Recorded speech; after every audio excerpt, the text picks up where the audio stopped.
Hello everyone, this is me Mona Lisa. I am a nurse by profession. I was based in Kolkata, West Bengal, but recently I have moved to the United Kingdom. I have received numerous messages from my friends, family members, acquaintances, ex-colleagues. They asked me about the whole process, how I went there, how I applied for the job, how I secured the job. So basically this video is going to be a brief idea and also my experiences added to it.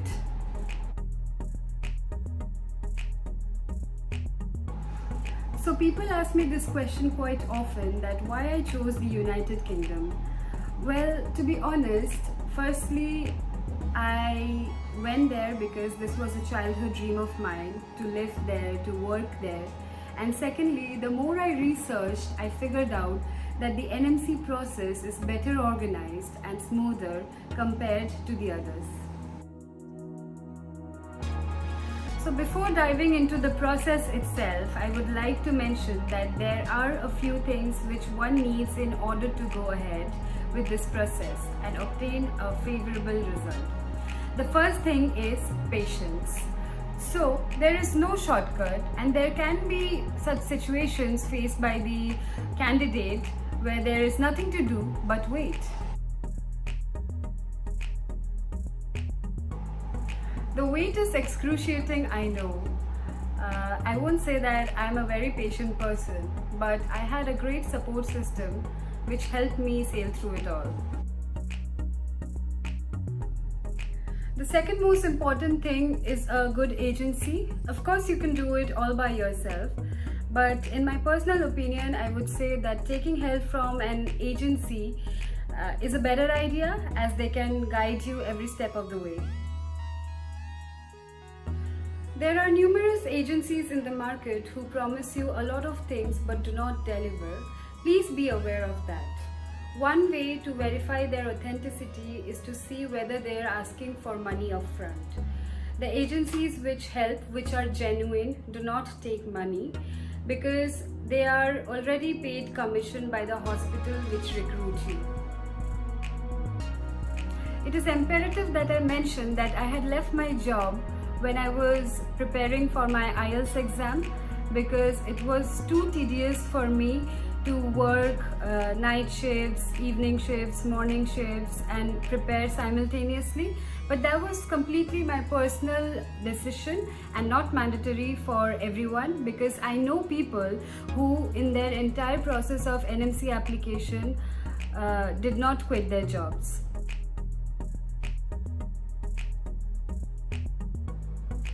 The first thing to do is to prepare and sit for the IELTS exam. Now, I made a mistake. I took academic IELTS and then later on I realized that I had to sit for another IELTS exam for my visa purpose, which is UKVI IELTS. So what you can do is you can just give the UKVI IELTS and not sit for the exam twice. For this exam, you need to get an overall score of 7. If we break it into parts, it will be for writing 6.5 minimum, for reading 7, for listening 7 and for speaking 7. For the English language requirements, you can also opt for OET, but in my case I did not opt for it, so I won't be able to shed much light on that. So the next step of the process is to register yourself on the NMC website, overseas website.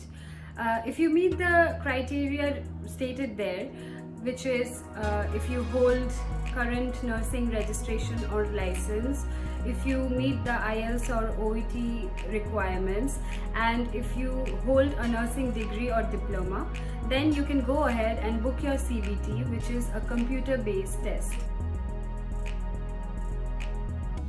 Usually the agency supplies all the materials required for preparing for the computer-based test. It is an online test based on nursing competencies. I was given an examination center in my city where I had to go and sit for the exam. Within 48 hours, one receives an email saying whether he or she has passed or failed. The total cost of the CBT is £130, which will be refunded by the trust upon arrival in the UK.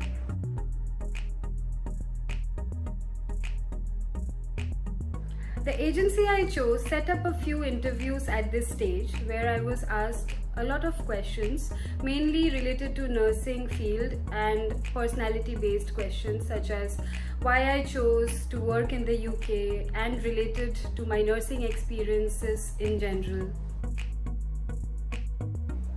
I sat for 4 such hospital interviews and luckily I got selected in all 4 of them. It was a difficult decision, but I had to decide upon one of the hospitals after reading all the reviews and doing a research, comparing things like location, then hospital reputation, scope for improvement, etc. And then finally I selected one hospital out of them, and later on I received a conditional offer letter from the hospital I chose. The third part of the process is one which takes the maximum time and a lot of patience. It is all about documentation. The NMC registration fee of £120 needs to be paid at this time before submission of the full application. This fee was also later refunded. All the required documents need to be submitted at this stage. The list of the required documents can be found in the links that I have posted in the description.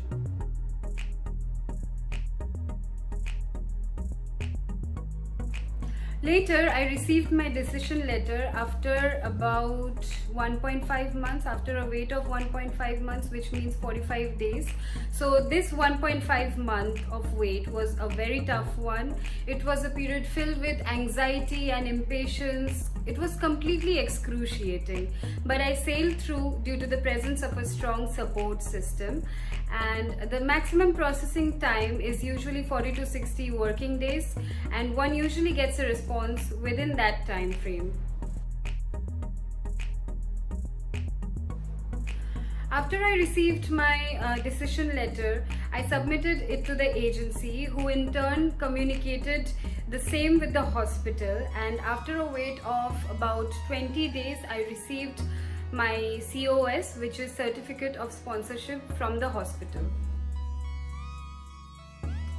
Once I received my Certificate of Sponsorship from the hospital, I had to sit for another IELTS, which is the UKVI IELTS for visa purpose, in which I had to score a band of 4, and once I did that, I submitted the results back to the agency.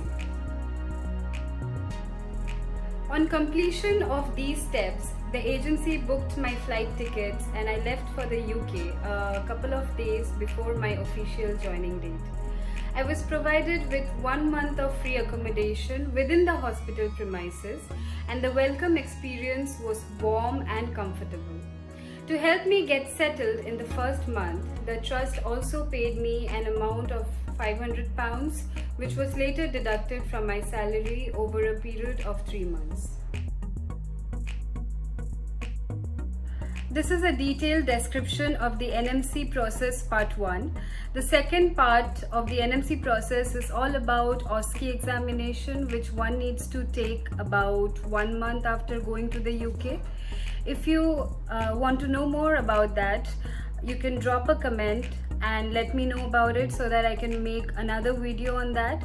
And if you really like this video, please like, comment and subscribe to my channel.